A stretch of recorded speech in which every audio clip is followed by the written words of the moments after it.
Hey y'all, I'm Hope, and today I'm going to talk about all the books that I read in April. I ended up reading about 7 books, but this should be a pretty quick, short and sweet wrap-up because most of those were in a couple of series, so I'm just going to talk about those books together, and one of these was for my Goodreads Choice project. So I'm going to start there with my book that I read for the 2021 Goodreads Choice Sci-Fi Fantasy Nominees reading project that I'm doing, which was The Echo Wife by Sarah Gailey.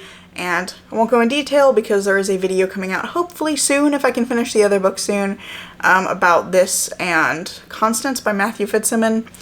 But this one is it's a book that's advertised as a clone thriller. It's not really a thriller, but it's a sci-fi book about a woman who has invented cloning technology, and this has been her life's ambition, and she's invented it. And then her husband uses her cloning technology to clone her and has an affair with the clone that he's created. I cannot remember the clone's name. It starts with an M. I really wanted to like this book more than I did. I did enjoy it. I gave it 3.5 stars, I think. But I had some issues with this book biting off more than it could chew because it had some really interesting ideas, but it didn't really pay off any of them really well. And I think it was just trying to do too much in a 258-page book.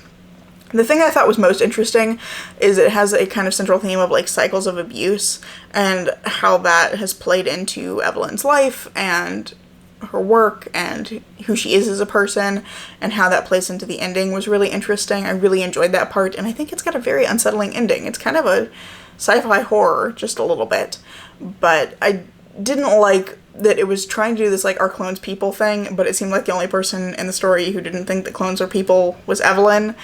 So it didn't quite make sense. And then also, there was this entire side of the fact that there was a murder. I think I forgot to mention this in the premise. The clone kills the husband, and so Evelyn and the clone are trying to cover up the murder. There's a murder committed by somebody who doesn't legally exist, and yet the legal ramifications of this are never discussed. And so I think that could have really worked because part of it could have been just Evelyn's kind of self-centeredness. But I think that it needed more context to be paid off well. I think that it didn't quite make sense because it just didn't have the context to make sense, and there wasn't additional information on that. So those were kind of my main issues. It just bit off more than I could chew, and then it completely glossed over this entire really interesting question of what are the legal ramifications of somebody who doesn't exist committing a murder. So I would have liked to see more about that. But on the whole, I thought this was a really interesting book, and I would definitely pick up something else from Sarah Gailey. The next thing I read was The Girls Are Never Gone by Sarah Glenn Marsh. I listened, trying to combine words a lot today. I listened to this as an audiobook, and I can't remember the audiobook narrator's name, but I'll put it on the screen. I'll look it up and put it on the screen somewhere so you know, so we can give some credit to the narrator, because she was really good. I thought that she did a really fantastic job. I really enjoyed this book, and I found it very easy to listen to. I very much struggle with audiobooks, and a lot of times can't really focus in on them, so I really appreciated that this narrator made this a very good listening experience. But this book is about a girl named Dare. I think her name is Dare Chase. That's why I get that confused. So Dare is creating a paranormal investigation podcast where she's going to a place called the Arrington Estate to investigate an old cold case surrounding the death of a woman that drowned in the lake near the house. And Dare basically believes that there is something more than just an accidental drowning there, and the Arrington Estate is supposedly haunted, so she's going to investigate. However, she doesn't really believe in ghosts, so that's interesting for a paranormal investigator. But while she's there, she makes friends with the daughter of the new owner of the house and another local girl who is also helping as a volunteer as they're restoring the house to become a local museum.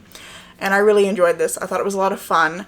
I do have some issues with the latter half of the book having some weird character motivation things where we get a twist reveal about a character and then she does something that's antithesis to her motive, the motive we have just learned.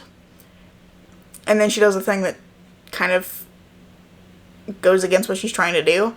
So I didn't totally get that, but I really like the build-up of all the spooky things that are happening. There's also a really sweet romance that starts to form between a couple of the girls in the book, so that was a lot of fun too. And yeah, I think this was really enjoyable, and I would highly recommend it if you're looking for a kind of spooky book that isn't overly scary. After that, I read volumes 3 and 4 of Spy X Family by Tetsuya Endo, and these I didn't like quite as much as the early volumes, but I did enjoy them. I think that both of these go a little bit dark in a way that isn't totally balanced with the humor of the series, because this is largely a very fun kind of silly series. It follows a guy named Twilight, who's a spy, and he has to go to his rival country to try and get close to this guy so that he can get some information that will hopefully help prevent a war. And to get close to him, he has to get involved with the guy's son's elite prep school, because the guy is like a notorious recluse and only comes out for school events. And so he has to get a wife and a child to get close to this guy. And so he does that pretty easily, but his wife is secretly an assassin and his daughter is secretly a telepath. And hijinks ensue as Twilight is trying to get close to this guy so he can prevent a war. And I think that that's a really interesting setup. I love this series. It's a lot of fun. But I think that these 2 volumes go a little bit dark all of a sudden in a way that isn't totally balanced out by the rest of the story. Like, characters just suddenly go very dark and it's never acknowledged. It's never spoken about again. So I think that that didn't totally work for me. But I did really enjoy these anyway, and I am going to continue on with the series. Then the last thing I read in April was the entirety of The Lord of the Rings, and this is actually, I read this across the entire month, and I loved this. I also listened to this one as an audiobook, or parts of it. I read about half of this one, and then I picked up the audiobooks and listened to the rest. But the audiobooks I got were narrated by Andy Serkis. I think those are the newer ones, and they are absolutely fantastic. I cannot highly recommend them enough. And I really think that that elevated the experience for me of rereading the first 2, because I had previously read Fellowship of the Ring and Two Towers, and then I got to listen to Return of the King, which is much shorter than I think. Actually, this is all appendices back here, like additional information. I stopped where the story ended. But these are just, like, classic and a lot of fun and with great characters and really emotional and melancholy too.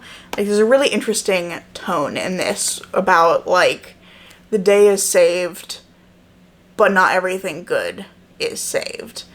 So I thought that that was really interesting, and I really enjoyed the characters in here. They're definitely different from the way they are in the movies, if you've seen the Lord of the Rings movies. I know some people haven't. But yeah, I thought this was really interesting as an experience to, like, go back and reread and then finally finish the series and kind of consider how they were different from the movies, but also just engage with some of the themes here, because, like, I don't think that they're totally the same as in the movies. And there is a lot in here about, like, building a future that you may never see, like making the world a better place for the people that will come after you. And I think that that's really interesting. So I really enjoyed this, and I'm glad that I finally got around to finishing the series. And I got to buddy read this with my best friend, so that was a lot of fun too.